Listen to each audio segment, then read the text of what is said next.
Good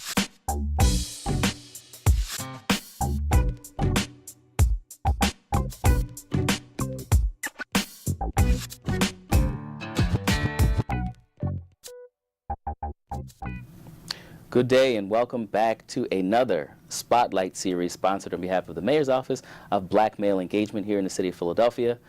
Today we have a great representative of the city. Some know him as being a black man, some know him as being a blue man. Some people know him as being a father of three. He's a man of the cloth. He has many hats, and we don't envy him for the job that he does. So we'd like to introduce Mr. G. Lamar Stewart. We're going to ask him to tell us a little bit about himself. Tell us about what he does. We're going to have some dialogue in between, and then hopefully we can leave with some words of advice and some words of encouragement from him. So welcome to the studio, G. Lamar. Thank you so much for coming today. Man, Jack, I appreciate you having me, and glad to be here today. Absolutely, absolutely. So tell us a little bit about yourself. Yeah, well, recently celebrated a birthday yesterday. Happy belated. 34-year-old, 34 years now on this earth. I am born and raised here in Philadelphia. My mom lives in Germantown. My father is from Brooklyn, New York, but lived in the city in West Oak Lane and in down North Philly. So was kind of a mutt between the two worlds. I'm a father of three. Got it. Man of faith. Did you say mutt between the two worlds? Yeah, between two. Yeah. But father of three. Got it. I have a 16-year-old son. He'll be 16 next month. My daughter will be 2 next month. And I have a 3-year-old son as well. You're a single father of three. Yes, sir. Tell us about that a little bit. Man, parenting, fathering is probably the best responsibility I have in my life right now. Is the opportunity to be a father of 3 wonderful children, 2 boys and a girl. You know, raising boys is tough. Sure. But having a girl now has really changed the game. I was able to kind of be tough on my boys, and how that dynamic works is one thing. But now, having this. My daughter Gabriella, she pretty much runs my life. Yeah, I was going to say. Show, man. I have no control of that relationship at all, man. Got it. That's a beautiful thing. Yeah. So also pastoring a church. I've been pastoring now for 8 years at Taylor Moore Baptist Church in Nicetown, and I just enjoy fathering, man, and serving. That's really where my heart is, serving both the kingdom of God, but also the community at large. Sure. So you talked about pastoring a little bit. Tell us a little bit about why you think and feel that spirituality is important for black men, not only in this city, but just abroad everywhere. Yeah, I definitely think, faith is very critical, in these days. For me, that's in Jesus Christ, but I know that everyone does not, everybody can choose kind of, who they desire to believe in or what they desire to believe, and they have that freedom. But for me, I think, being able to place your faith in someone that's bigger than you is critical. Life is tough right now, man, and if you're trying to rely on your own strength and your own wisdom and your own knowledge and your own wit and your own pedigree to kind of help you navigate life, at some point you're going to hit a brick wall. So I know for me, both during my time in the military and deployed to Iraq, growing up here in Philly, different challenges that I've faced, even on this job or in fathering, my faith is really what keeps me going. Sure. Yeah. So it seems like you're a giver. I mean, you wear many hats, and do you sleep? I don't even know what to, and with that, why is that important? And just sort of like, when in your life did you realize that that was something that was important to be giving to not only your family, the community at large, and serving the kingdom of God? Yeah, I think this is part of my family dynamic is much bigger than me. I have my grandmother who's 90 years old. Sure. She has been committed to service. She cleaned houses, for people, white families, as she was coming up for about 60 years, and then she retired. But through her years, she was always serving families, serving the less fortunate. My grandfather, who was a truck driver for 42 years, but also a carpenter. Wow. He owned houses in Mount Airy in Germantown. Always committed to serving people and serving the least and serving disenfranchised communities. So that's very much embedded into my family's narrative. Sure. I just pretty much picked it up 34 years ago, as a young kid, always being around my grandmother, around my grandfather, around my mom, and that's just who we were as a family. So when I turned 17, I decided to go into the military. Sure. Served in the military for 6 years and deployed to Iraq.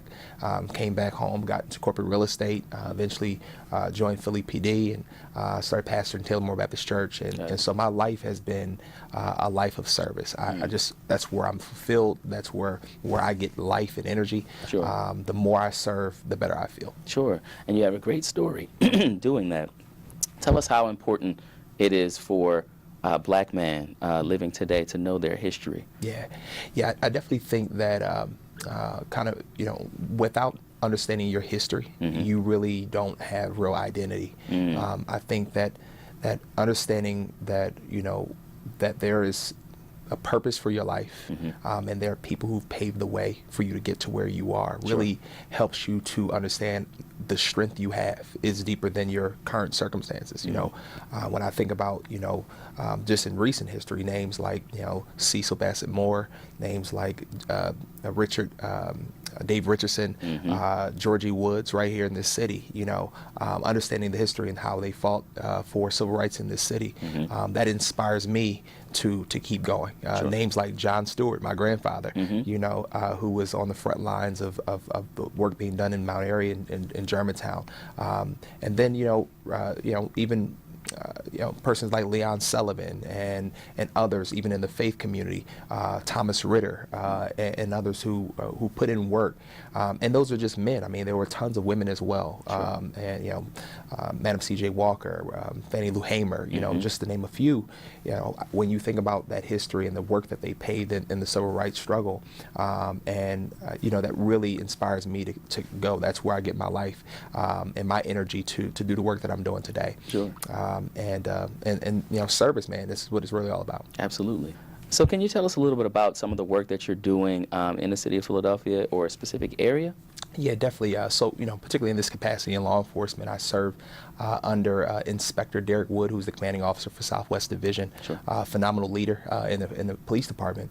I am the divisional community engagement officer for Southwest Division, and in that role, my job is to create initiatives and manage those initiatives and programs, building bridges between the community and police, particularly marginalized communities. So we are focused in several areas. Number one, reentry.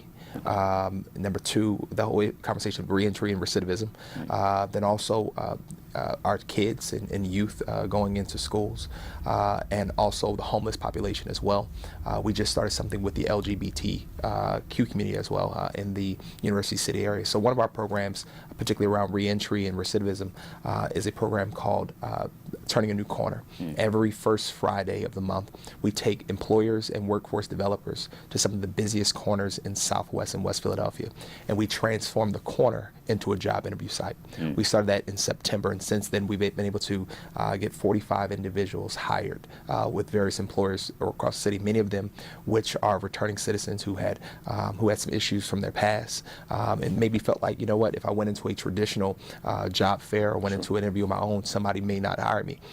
What we did was identified employers who was returning citizen friendly, and they agreed to come out with us. I mean, we have developers like Inwan, Myra Brown with Inwan. We've had commitment from Philadelphia Works, and some other entities as well, who's been really helping us with that program. We also do a program called Blades, Phase, and Engage.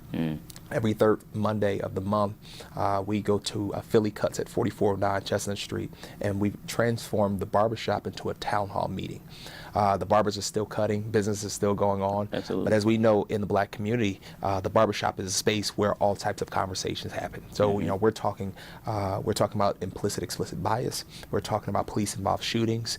We're talking about police and the community interactions, and creating a space, I should say, where the community feels free to talk about those things. The officers, we come in plain clothes, and we just have real conversation. It's been an awesome experience. We generally have somewhere between 45 to 50 people in that space, and we're just having real talk. Okay. Then we do something called Hope for the Hungry. Hope for the Hungry is an initiative. Hope stands for healing, optimism, provision, and empathy. And we're bringing that hope to those who are hungry. We take about 8 to 10 officers to Chosen 300 Ministries, right on their West Philly location on Lancaster Avenue, and we feed about 125 homeless or hungry individuals on a monthly basis. We also take toiletry bags, Ziploc bags of toiletries, and that's, again, officers donating those resources as a way to build the bridge. Very important. Amber Hike here in the mayor's office Sure. for our LBGT introduced us to some folks over at University of Penn's LGBT Center. And we've been working with them starting in January. We will have monthly programs just engaging with our brothers and sisters who identify part of that community, That's excellent. figuring out ways we can better serve. And so what we're trying to do and model in Southwest Division is a progressive way at approaching community policing. And we're engaging even some demographics who historically have not had the best experience with law enforcement, have been very vocal about it.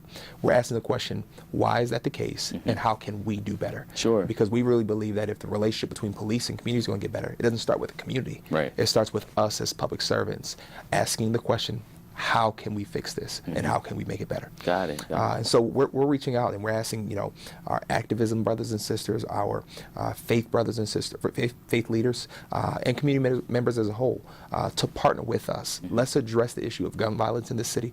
Let's address the issue of healing the relationship between community and police. And we want to be better. And so we're really trying to lead the way with that in Southwest Police Division. Those are all amazing programs and amazing ways to engage the community. How could community get some information about just sort of where, information about some of the things you discussed? Sure. They can email me directly. My city email is gregory.stewart, that's Gregory, .stewart Sure. at phila.gov. Okay. And if they send me email, I will send flyers and also give me some feedback.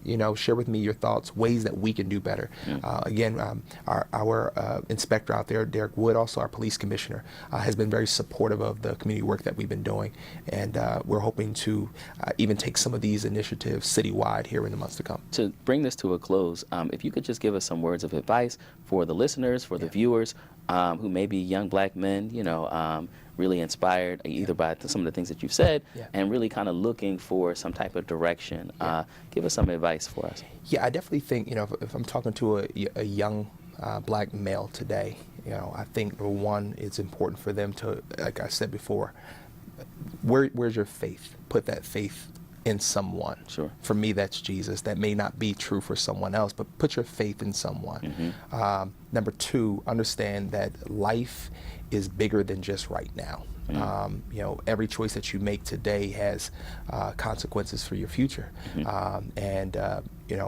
Number three, outside of those choices, be committed to just community. I think one of the things that I'm seeing, both as a public servant in law enforcement, but also in the faith community, is that a lot of our young men don't feel connected to the larger community. So that life is bigger than just the world you live in as an individual, but what are you doing to better your community? Got it. And so that's the advice I would give. Get education, for sure. It may not be college. It may be finding some trade that works, but getting some type of certificate, even if it's a business degree, to help you start some type of business. Follow your passion. Sure. Connect with your purpose, and life from there will go well. I definitely believe this, and I live by it, is don't chase money, chase purpose. Sure. And if you're really chasing your purpose and living out that dream, for me, that's service to humanity. The money will follow. But if you're chasing money, that will come and go. And so that's definitely what I would say to a young man today. That's perfect. Perfect. Yeah. So we want to thank you so much for coming to the Absolutely. studio here and sharing some of your gifts and your word. Thank you so much. Man, appreciate you much, brother. All right, we're looking forward to seeing you again and seeing you in the city doing some great things. Man, thank you, sir. Thank you. All right. Thanks so much, and join us again for another Spotlight.